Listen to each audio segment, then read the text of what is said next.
전 세계에는 언어가 몇 개 있냐면 7,353개 정도의 언어가 존재한다고 합니다. 그 중에 성경이 한 구절도 번역되지 않은 언어 수는 1,500개 정도에 달한다고 합니다.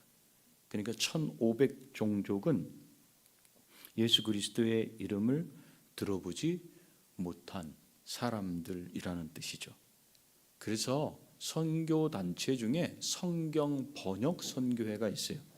성경 번역 선교회는 그런 종족들에게 선교사를 파송하고 그곳에서 그분들은 뭐 하냐면 한 10여 년을 살아요. 그냥 살면서 그들의 언어를 연구하고 문법을 연구하고 그걸 성경으로 계속해서 번역해 주는 일을 합니다. 왜 이렇게 하는 거죠? 10년 동안 거기서 살면서 10년 더 될 수도 있어요. 20년 성경을 읽게 하기 위해서입니다. 선교사는 파송되면 그 지역에서 그들과 함께 계속 살 수 없어요. 전쟁이 나면 나와야 되죠. 어떤 재난이 생기면 또 나와야 되죠. 비자 문제가 해결되지 않아서 추방이 돼서 나오기도 하죠. 그래서 계속 살 수가 없어요. 그러나 그들의 말로 번역된 성경은 가장 강력한 선교사가 되어서 그들에게 계속해서 남게 됩니다. 우리가 성경을 하나님의 말씀이라고 말합니다. 그런데 성경은 하나님의 말씀이지만 사람들의 글로 기록되어 있습니다. 성경 말씀이 사람들의 글로 표현되어 있기 때문에 성경을 바르게 알게 되면 하나님 말씀을 제대로 이해하고 알 수 있게 됩니다. 그리고 그 말씀을 통해서 무엇을 읽을 수 있냐면 하나님의 마음을 읽을 수 있어요. 여러분 주변에 있는 여러분 친구, 또 가정에서 부모님, 자녀들 서로 같이 어우러져 살아가요. 그런데 그 마음을 읽을 수 없으면 어떻죠? 불편해요. 항상 긴장해요. 언제 어떻게 어떤 생각을 가지고 어떤 행동을 할지 몰라요. 근데 우리가 믿는다고 하는 하나님을 제대로 알 수 없다면 그것은 그냥 우상을 섬기는 것과 다를 바가 없겠죠. 그래서 하나님께서는 사람의 언어로 성경을 주셨어요. 그래서 그 성경을 읽게 되면 그 말씀을 통해서 하나님의 마음을 읽을 수 있고 하나님의 의도를 알 수 있게 된다는 거죠. 그러면 어떻게 성경을 바로 알 수 있을까? 사람의 글로 표현되어 있기 때문에 우리가 사용하는 문법과 말하는 어법, 법에 따라서 이해하려고 해야 합니다. 그래서 성경 번역 선교회에서는 그들의 언어와 어법, 그것을 연구하고 그 법에 맞추어서 성경을 번역해 주는 겁니다. 물론 그렇게 번역해 준다고 해서 그 내용을 읽을 수 있으니까 충분히 알아듣고 믿는지는 또 좀 생각을 해봐야 될 문제입니다. 우리도 성경 다 읽잖아요. 근데 그걸 다 알아듣지는 않죠. 또 읽고 안다고 해서 믿지는 또 않죠. 이런 것처럼 그건 좀 다른 문제예요. 물론 그렇다고 해서 그 내용을 잘 모른다고 하지만 어쨌든 성경 말씀은 사람들이 사용하는 말과 글, 그것의 규칙에 따라 쓰여졌기 때문에 성경 말씀을 바르게 이해하려면 이 규칙을 무시하고 설명하거나 알아들으려고 하면 잘 이해되지 않아요. 특별히 지금 이 시대는 말이 많이 새로운 말들이 많이 생기고 단축어도 생기고 글을 읽기를 아주 싫어해요. 그렇죠? 아주 짤막하게 간략하게 정리된 것들만 보고 듣는 것을 좋아하지 자기가 글을 읽고서 무슨 뜻이지 두 번, 세 번 생각하는 거 이런 거 싫어해. 그런 시대를 살고 있긴 해요. 그렇지만 어찌됐든지 우리가 성경 말씀을 바르게 이해하려면 이 문법도 알아야 되고 그다음에 그 단어가 무슨 뜻인지도 무엇을 말하는지도 찾아봐야 됩니다. 그리고 사람이 글을 쓴다면 그 글 속에는 그 사람이 말하고자 하는 중요한 사상이 들어가 있게 됩니다. 성경으로 말하자면 하나님이 쓰게 하셨어요. 사람들을 통해서. 그렇기 때문에 하나님의 의도가 기록되어 있어요. 성경에. 그럼 여기는 이런 의도, 저기는 저런 의도, 그 하나님의 생각이, 그 마음이 도대체 이랬다 저랬다 이랬다 저랬다 얼마나 복잡한지 모를까요? 성경은 그렇지 않아요. 창세기부터 계시록까지 쭉 흐르고 있는 그 핵심이 있어요. 메인 아이디어가 있어요. 중심 사상이 그 속에 있어요.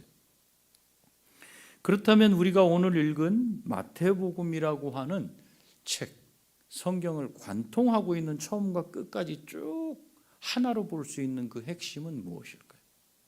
중심 사상은 무엇일까요? 오늘 그거를 우리가 좀 살펴볼 겁니다. 먼저 오늘 말씀의 배경을 좀 알아야 되겠어요. 천사가 나타났어요. 요셉은 고민하고 있습니다. 요셉은 마리아와 약혼했어요. 당시 유대 문화에서는 약혼하면 결혼한 것과 같습니다. 그러나 동거는 안 됩니다. 같이 사는 거는.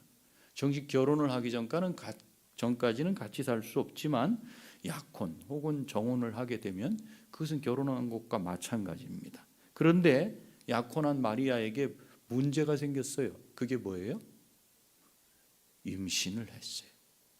같이 살지 않는데 임신을 했어요. 이것 때문에 요셉이 지금 말로 하면 멘붕이 왔어요.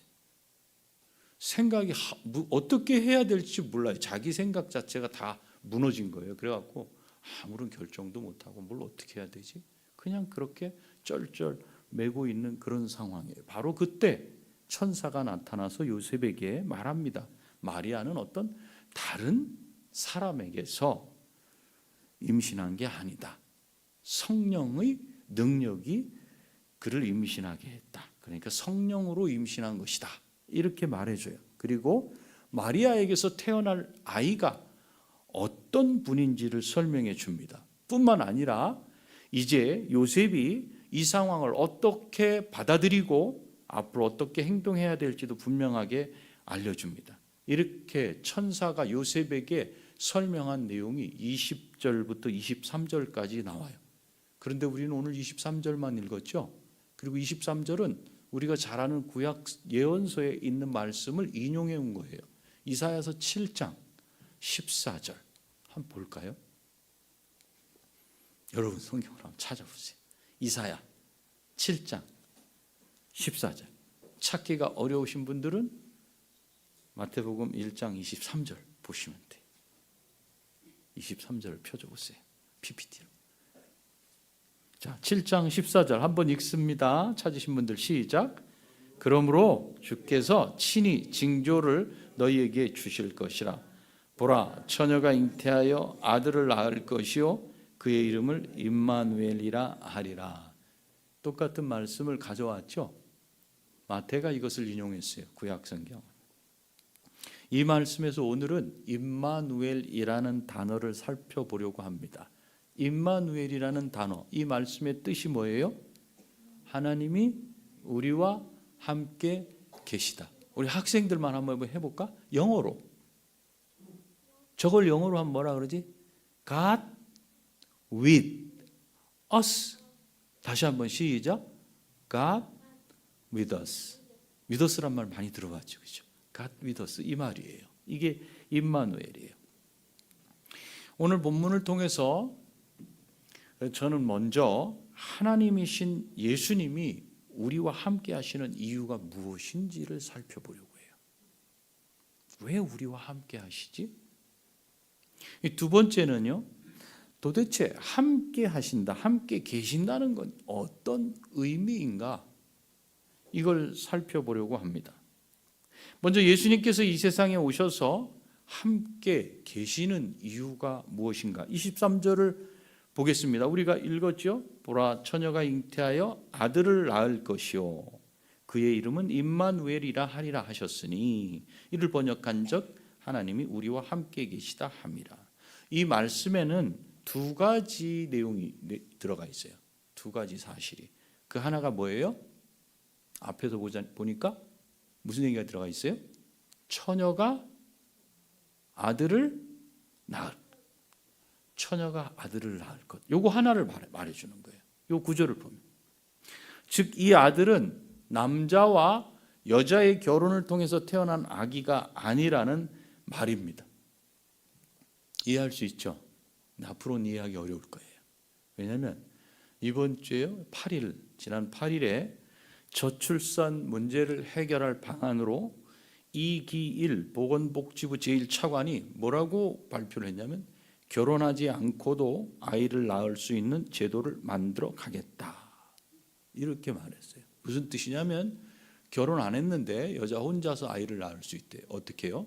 정자를 기증받겠다는 거예요. 정자은행에서. 그리고 이렇게 한 사람이 글을 쓴 것에 대해서 그 용기가 대단하다 이러면서 칭찬을 한 글들도 있어요. 앞으로는 결혼 안 하고 되긴 할 수 있는데 이렇게 되기 때문에 이 구절에 대해서 결혼하지 않았는데 아이를 낳았다. 그게 뭐가 이상해? 뭐가 잘못됐어? 뭐가 어떻지? 이런 질문이 나올 구절이에요. 이 구절이. 그러나 현재까지는. 그렇지만 아이를 낳는 건 결혼한 남녀 사이에서 태어나는 것이 하나님께서 허락하신 질서예요. 이거는 제가 말해가지고 여러분들이 그럴 수 있죠. 지금 뭐 저출산인데 여자 혼자 기증받아서 건강한 뭐 아주 저기 누굽니까? 일론 머스크 같은 경우는 자기의 정자를 얼마나 많이 기증을 하고 그것을 받은 사람에게 돈을 얼마를 주는지 아세요? 양육비로. 단 자기 거라는 걸 공개하지 않는 조건으로. 그래서 어떤 여자는 그걸 공개해가지고 그것을 박탈당했어요. 한 달에 얼마씩 들어오는 걸 아주 팍 줄여서 준다 그래. 이런 시대. 그러니까 제가 이 이야기를 하면 아니 지금 가는 추세와 다르게 얘기합니까? 그렇지 않고 우리는 무엇을 근거로 말하냐면 하나님이 세우신 질서예요. 하나님이 세우신 질서는 남자, 여자가 결혼해서 거기서 태어나는 아이. 가정이라는 걸 근본으로 하나님이 우리에게 주신 복이에요. 그래서 그걸 가지고 말씀드립니다. 다시 본문으로 돌아가서 여자에게서 태어났기 때문에 사람이죠. 사람인 것은 분명하지만 처녀에게서 태어났기에 다른 아이와는 다른 방법으로 임신이 된다는 사실이에요. 그게 첫 번째. 이 구절을 해서 우리한테 보여주는 첫 번째 사실이에요. 또 한 가지 내용이 들어있어요. 그 뒤쪽을 보면 태어날 아들의 이름을 뭐라 그래요? 뭐라고 되어 있죠? 임마누엘이라 하리라는 사실이에요. 자, 그러면 요 구절만 봤을 때는 그렇구나 이렇게 할 수 있어요. 그런데 우리가 읽지 않은 21절 말씀 보실래요? 마태복음 1장 21절. 21절엔 뭐라고 되어 있죠? 한번 읽어주세요. 시작.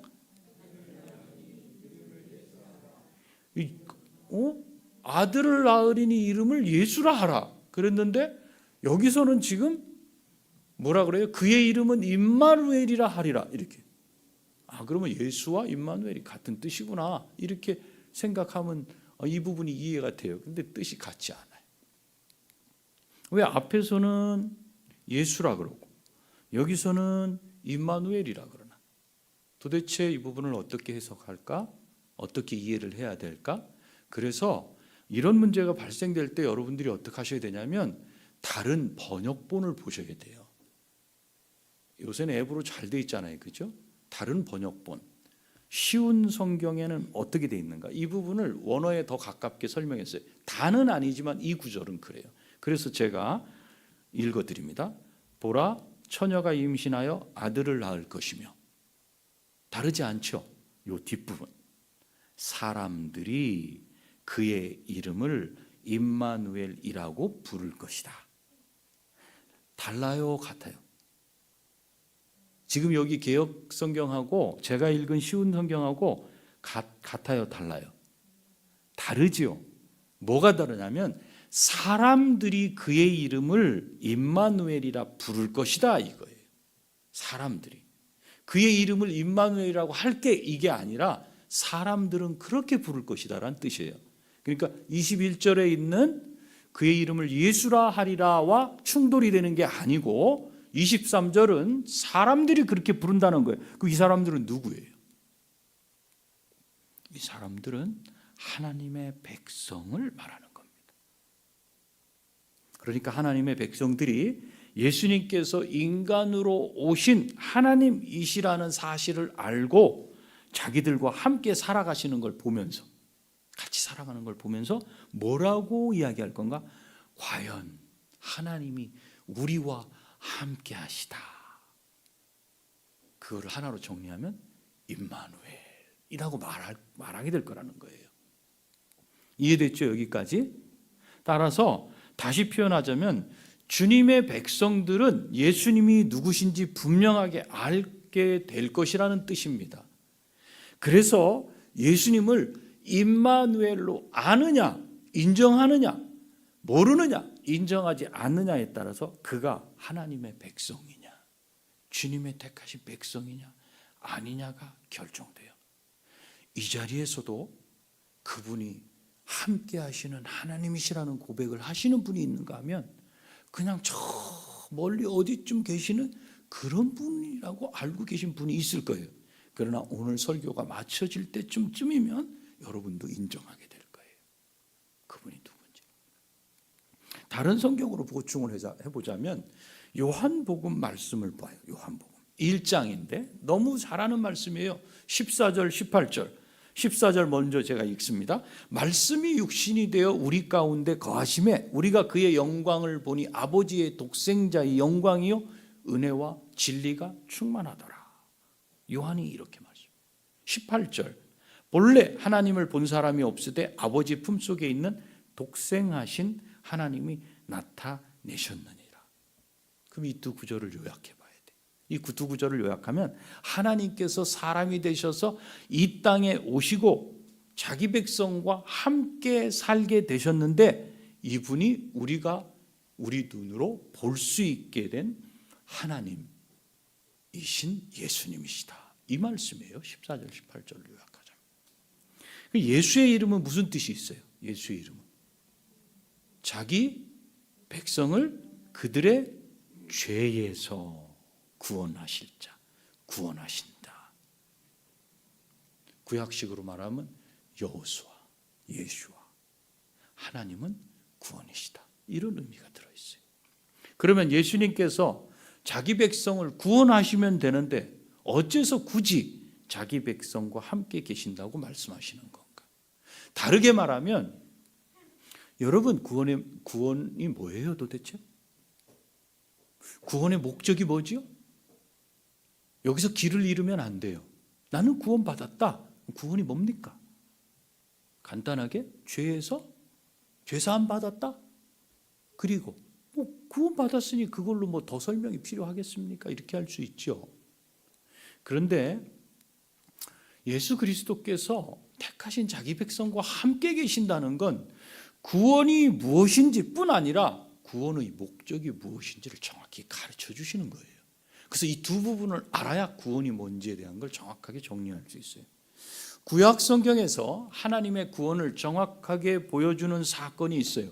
그게 무엇이냐면 두 번째 성경 출애굽기에 나오는 출애굽 사건입니다. 출애굽 사건을 한번 제가 간단히 요약을 해볼게요. 뭐 잘 알고 계시니까. 하나님께서는 오랫동안 이집트에서 400여 년 동안 이집트에서 노예 생활을 하던 이스라엘 백성을 그곳으로부터 어떻게 하셨죠? 건져내셨어요. 그곳으로부터 탈출시키셨어요. 노예에서 건져내시는 것이 구원입니다. 구원. 그러나 그것이 구원의 전부는 아니에요. 그들을 건져내실 뿐 아니라 그들에게 그 이후 장면 여러분 다 아시죠? 그들에게 어떻게 하셨어요? 비옥한 땅, 가나안 땅으로 인도하실 것이고 그곳을 주실 것이다 약속하시고 그곳으로 인도해 가셔요. 그죠? 그래서 같이 광야로 가잖아요. 이렇게. 그런데 그 과정에서 하나님은 이스라엘 백성들에게 왜 하나님께서 그들을 구원해 내셨는지를 설명하시고 그들과 중요한 의식을 치르십니다. 어째서 하나님은 그들을 구원해 내셨죠? 출애굽기를 읽어서 하시는 분들은 그 내용이 마음속에 있을 겁니다. 하나님은 누구의 하나님이 되시고 그 백성, 그들의 하나님이 되시고 그들은 누구의 백성이 되는? 하나님의 백성이 되는, 그리고 그들과 함께 사시기 위해서 구원하신 거예요. 분명히 하세요. 나를 건져내신 것만, 나 구원받았어, 그게 끝이 아니에요. 함께 사시는 것까지가 구원이라는 거예요. 그리고 이것을 분명하게 깨달아 알게 하기 위해서 생명을 걸고 치르는 의식을 행하셔요. 이 의식을 통해서 만약에 이 약속을 어기신다면 하나님은 자기의 생명을 이루실 것이다. 언약이라는 거 배웠죠. 그 약속을 깨면 생명을 놓을 거라는 거예요. 또 사람은 자기의 생명을 내놓아야 할 것이다. 누가 됐든지 그 언약 관계를 깬다면, 그래서 이것을 비유적으로 말씀하셨어요. 이렇게 생명을 걸고 치르는 의식을 우리가 언약 의식이라고 배웠어요. 그래서 예수님께서는 이 땅에 오셔서 자기 백성을 구원하신다는 것을, 그것으로 구원하고 끝나는 게 아니라 자기 백성과 함께 계시기 위함이라는 사실을 보여주고 계시는 거예요, 지금. 그래서 그냥 구원만 하고 떠나가시는 것이 아니고 그들과 함께 계셨던 겁니다. 그리고 이렇게 함께 계신 사실을 가리켜 뭐라고 말한다 그랬어요? 한 단어로 임마누엘이라고 이렇게 표현해 놓았어요. 정리하자면 예수님께서는 자기 백성과 함께 계셔야 하는 이유가 무엇인가? 그것이 구원의 목적이기 때문이에요. 물에서만 건져주세요, 그냥. 그러고 나면 내가 알아서 살아갈게요. 그게 아니라 왜 함께 계시는가? 건져내시고 그들과 함께 사시기 위함이다. 즉 그것이 구원의 목적이다. 우리는 구원은 아는데 구원의 목적을 잃을 때가 많아요. 살아갈 때 구원의 목적을 알지 못하는 것이 얼마나 우리의 신앙의 삶을 피폐하게 하는지 몰라요. 두 번째로, 그렇다면 예수님께서 자기 백성과 함께 하신다는 건 어떤 의미입니까? 구원의 목적이 함께 계신다는 건데, 그럼 함께 계신다는 건 무슨 뜻입니까? 예수님께서 함께 하시는 것이 어떤 의미인지를 예수님이 이 땅에 사시면서, 함께 사시면서 보여주셨을까요? 안 보여주셨을까요? 우리가 한번 생각을 해봐야 돼요. 예수님이 이 땅에 사시면서 함께 하시는 것이 무엇인지 예수님이 보여주셨어요? 안 보여주셨어요? 여러분들 여러 가지 추측을 할 수 있어요. 무엇으로 보여주셨어요? 그분의 말씀으로 가르치면서 보여주셨고, 그 다음에 행동을 통해서 보여주셨어요. 어떻게 해요? 예를 들어 볼까요? 아픈 자를 어떻게 하셨어요? 고쳐주셨어요. 눈먼 자를 어떻게 하셨어요? 눈을 떠서 보게 하셨어요. 말 못하는 자를 어떻게 하셨어요? 혀가 풀리게 하셔서 말을 하게 하셨어요. 저는 자를 어떻게 하셨어요? 고쳐주셔서 뛰게 하셨어요. 귀신 들린 자를 어떻게 하셨어요? 귀신을 내쫓고 살게 하셨어요. 배고픈 자에게 어떻게 하셨죠? 먹을 것을 먹이셨어요. 죽은 자를 어떻게 하셨어요? 살려내셨어요.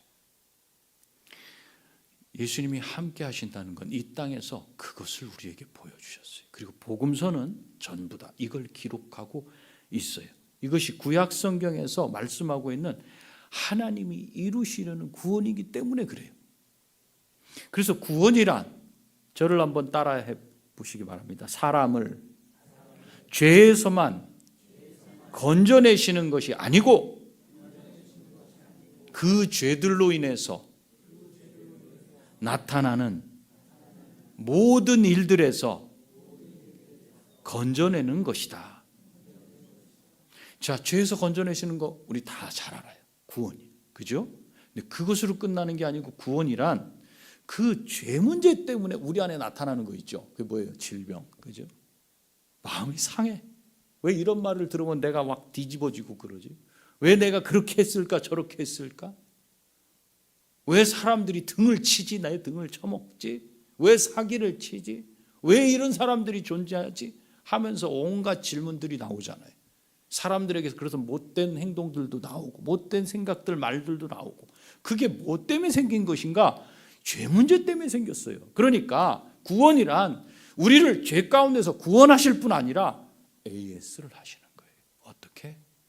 아픈 문제, 귀신 들린 문제, 죽게 생긴 문제, 여러 가지 질병 문제, 사람과의 관계 문제, 이런 부분에서도 하나님께서 풀어주시는 것, 그것이 구원이에요. 따라서 예수님께서 함께 계신다는 것은 구원하신 후에 그냥 우리 곁에 가만히 계셔, 그것을 의미하지 않습니다. 하나님의 은혜로 구원 얻은 자들에게 구원의 복을 베풀어 주시는 것을 말합니다.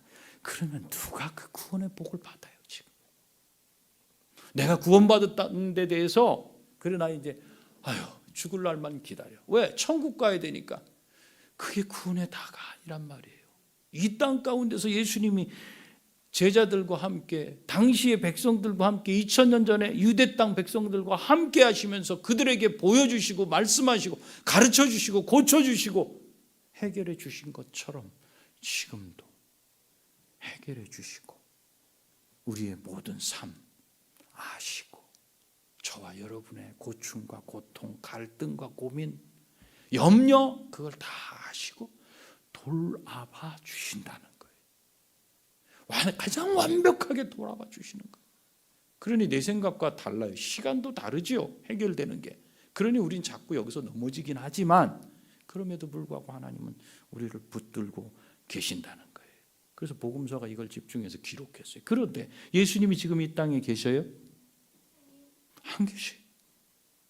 예수님은 30에 공적인 사역을 시작하시고 33세 돌아가셨어요. 부활하셨어요. 그 이후에는 승천하시고 하나님은 더 이상 자기 백성과 함께 계시지 않는 것 같아요. 그렇습니까? 그렇지 않죠. 예수님이 하늘에 올라가시기 전에 하신 말씀을 근거로 말하는 거예요. 제가 뭐 어디서 봤다, 우리 집에 계신다, 우리 집에 있다, 와봐라, 내가 보여줄게, 이게 아니라 말씀을 근거로 그분이 계신다는 걸 제가 여러분들에게 확신하면서 말씀드려요. 어디 나오지요? 그분이 승천하시기 전에 말씀을 해놓으셨어요. 기억해 보세요. 어딜까요? 마태복음인데. 마태복음 몇 장? 자, 이것만 끝장 첫장. 끝장 났네 오늘. 끝장이에요. 끝장 한번 열어보세요. 18절부터 20절까지. 너무도 잘하는 말씀. 염두에 두셔야 돼요. 오늘은 1장을 봤는데 제가 끝장으로 가고 있다는 사실. 자, 18부터 20절까지 쭉 보면 20절 끝부분만 한번 읽어주세요. 시작.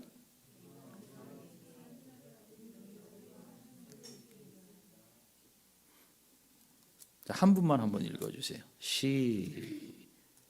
시작.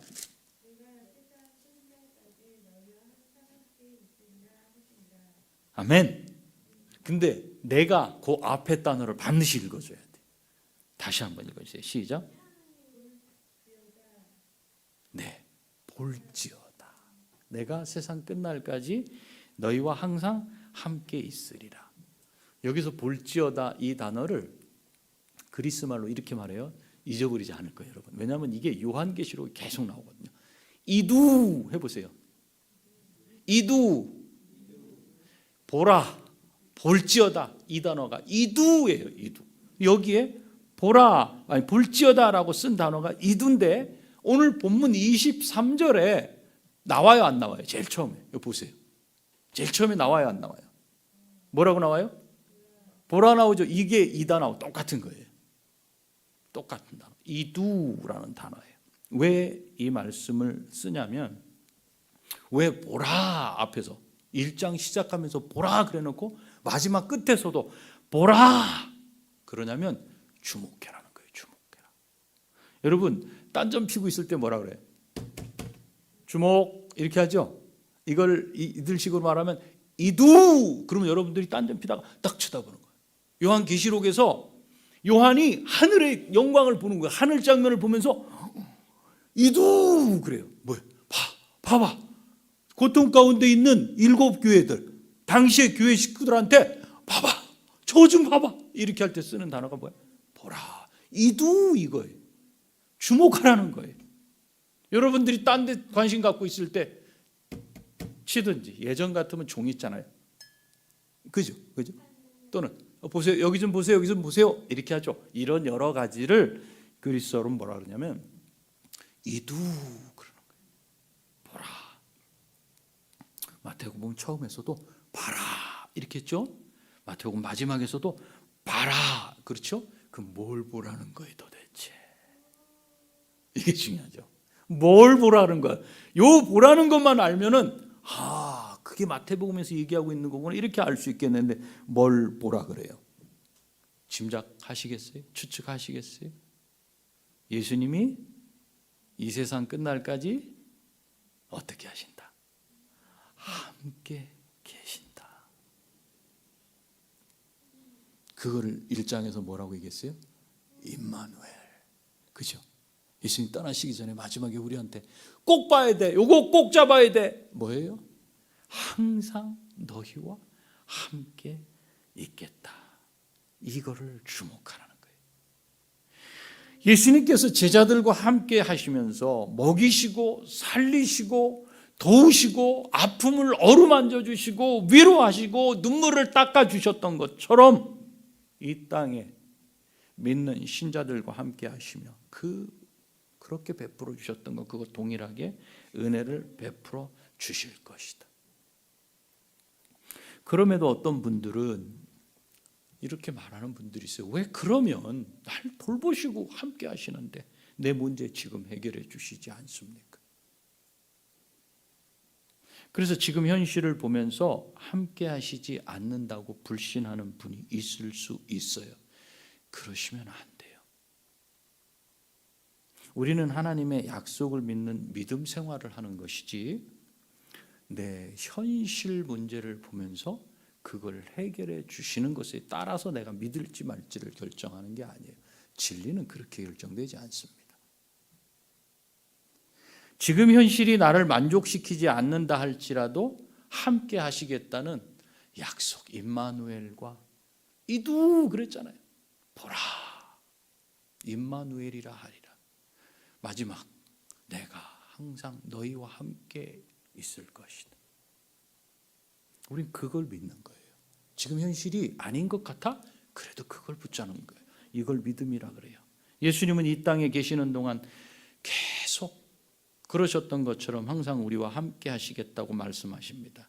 그러면 어떻게 하늘에 올라가신 예수님께서 세상 끝날까지 항상 우리와 함께 하시는 것이 가능하죠? 그 일이 어떻게 가능해요? 예수님이 우리와 함께 하시지요? 어떻게 함께 하셔요? 누굴 보내셨죠? 성령 하나님을 이 세상에 보내셨어요. 그리고 성령 하나님은 모든 신자들 안에 함께 거하시면서 사셔요. 마치 출애굽했던 이스라엘 백성들이 진을 치게 되면 거기서 불길이 쫙 오르고 또 그 진을 옮겨야 될 때가 되면 구름이 탁 떠올라. 그걸 샤켄이라고 해요. 샤켄. 산다, 거주한다, 드웰이라고 하는 거예요. 하나님이 함께 거주하신다는 걸 보이셨던 것처럼 지금 성령으로 우리와 함께 하시면서 우리에게 하나님 말씀을 깨닫게 하시고 우리의 아프고 말 못할 상황들 다 아시고 또 상한 마음 위로하시고 우리를 돌보시고 선한 길로 인도해 가시고 계십니다. 이렇게 예수님께서는 성령 하나님을 통해서 세상 끝날까지 우리와 항상 함께 계십니다. 이렇게 임마누엘 하신다는 중요한 사실이 마태복음을 꿰뚫고 있는, 관통하고 있는 중요한 핵심이고 중심 사상이에요. 이게 메인 아이디어예요. 함께 하시는 하나님. 하나님은 우리와 함께 하시고 세상 끝날까지 함께 하십니다. 지금 여기도 함께 계시는 것을 믿으시기 바랍니다. 제가 묵상기도 하시겠습니다 하면서 성령 하나님이 여기 계시는 것을 깨달아 알고 돌아가게 해 주십시오 하는 기도는 어디 성령님 어디 가셨어요? 여기 좀 오늘 와주셔야 되는데 이런 뜻에서 드리는 기도가 아니에요. 저는 약속을 근거로 그 기도를 드려요.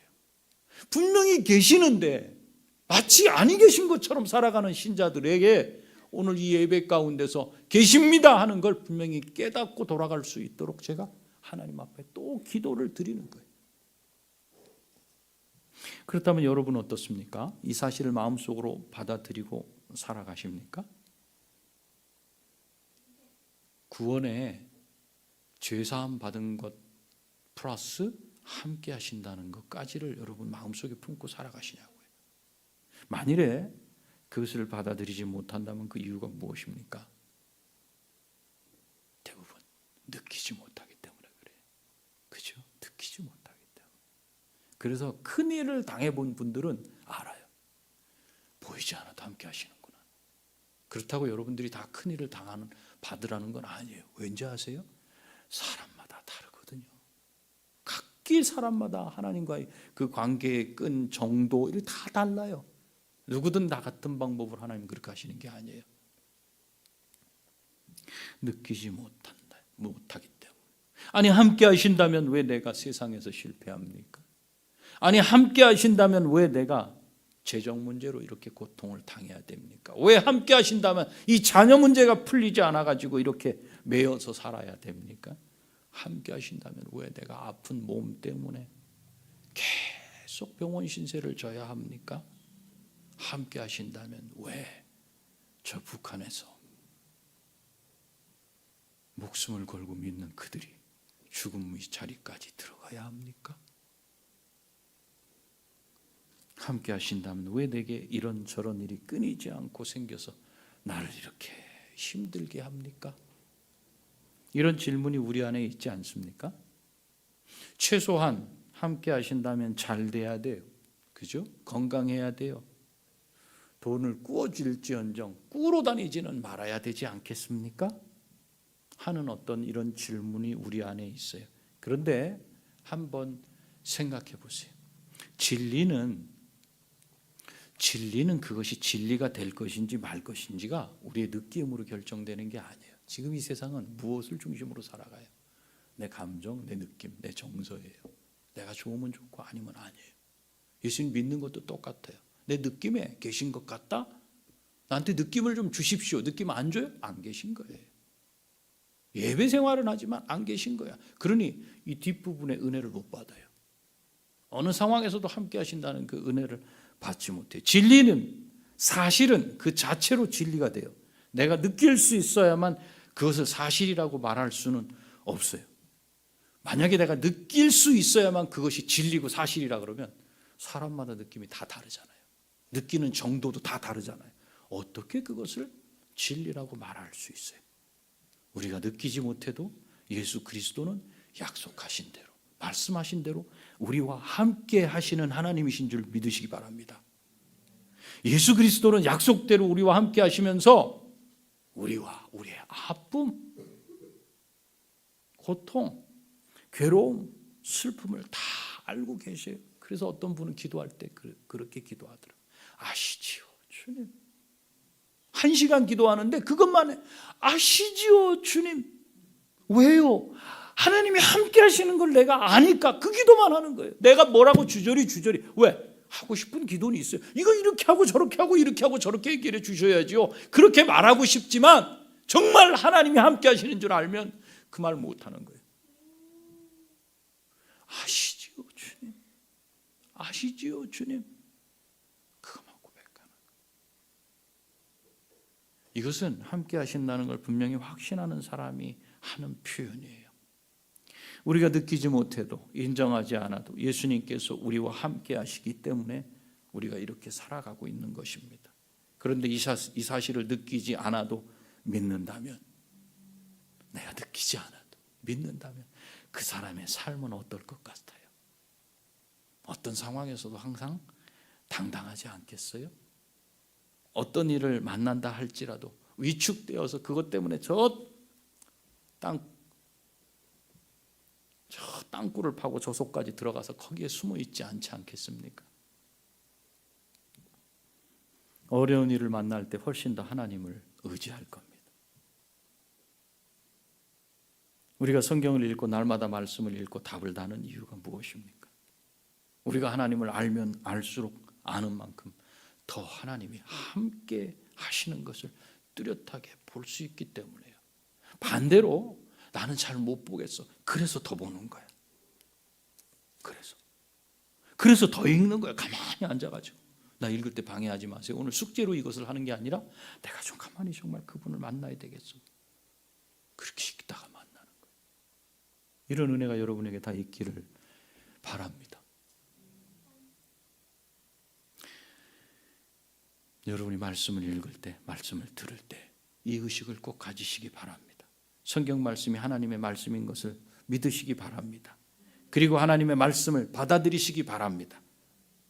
그리고 오늘 마태복음 1장 23절에서 이두 내가 함께한다. 마지막 28장에서 이두 내가 항상 너희와 함께할 것이다. 이 약속의 말씀을 붙잡으세요. 여러분에게 무슨 일이 벌어집니까? 이 약속의 말씀을 붙잡고 내가 구원받았다는 것은 나를 죄에서부터 건진 뿐 아니라 나와 함께 하셔서 내 삶을 다 아시며 나를 보호하시고 천국으로 인도에 들어가신다는 거 아닙니까? 그런데 지금 내가 이거 못 견디겠습니다. 하나님 어떻게 해야 됩니까? 나오는 거예요. 그때 내 기도는 진솔한 기도예요. 그때 내 기도를 들으셔요. 그 부분을 해결해 주실 줄 믿습니다.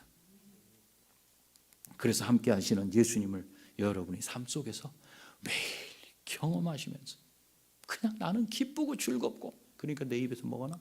감사해. 하나님의 은혜지요. 감사하는 이 감사가 여러분 입에서 끊이지 않는 그런 삶이 모두 다 되시기를 바랍니다. 우리 기도하시겠습니다. 기도하실 때 예수님을 믿는 그 말씀을 붙잡고 사는 신실한 신자로 살아내게 하옵소서. 구원이 죄에서 건져내실 뿐 아니라 건져내신 나를 그냥 팽개쳐 두시지 않고 나랑 함께 살아가시면서 그분을 의지하게 하는 것을 이제 알았으니 주님을 붙들고 의지하며 살아갈 수 있도록 허락하여 주시옵소서. 우리 기도하겠습니다.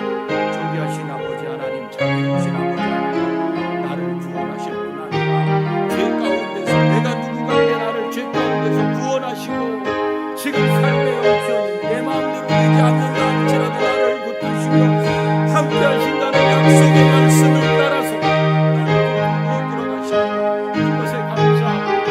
하나님이 나와 함께 하시고 감사합니다.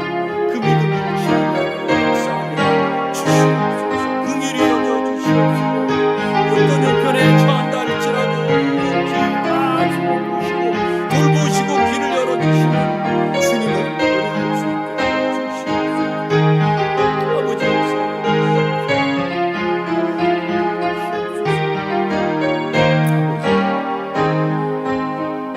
아버지 하나님 아버지, 우리를 죄에서 구원하셔서 그 남은 인생은 우리 뜻대로 그냥 여기서 고통당하며 살아가게 하신 게 아니라 함께 하시면서 우리를 붙드시고 돌보시고 위로하시고 슬픔을 싸매주시고 상처를 고쳐주시며 함께 가고 계심을 우리는 잊고 살았고 우리의 형편 때문에 인정하지 않으려고 했었습니다. 그러나 이 시간 주님 앞에 고백했지 않습니까? 믿음으로 약속하신 대로 성령을 보내셔서 우리와 항상 함께 하신다는 그 약속의 말씀을 믿사오니 우리의 형편 앞에 주님을 의뢰하게 하시고 더 간절히 기도하는 우리 되며 기쁨과 감사의 삶 살아내도록 도와주시옵소서. 예수님의 존귀하신 이름으로 기도하옵나이다.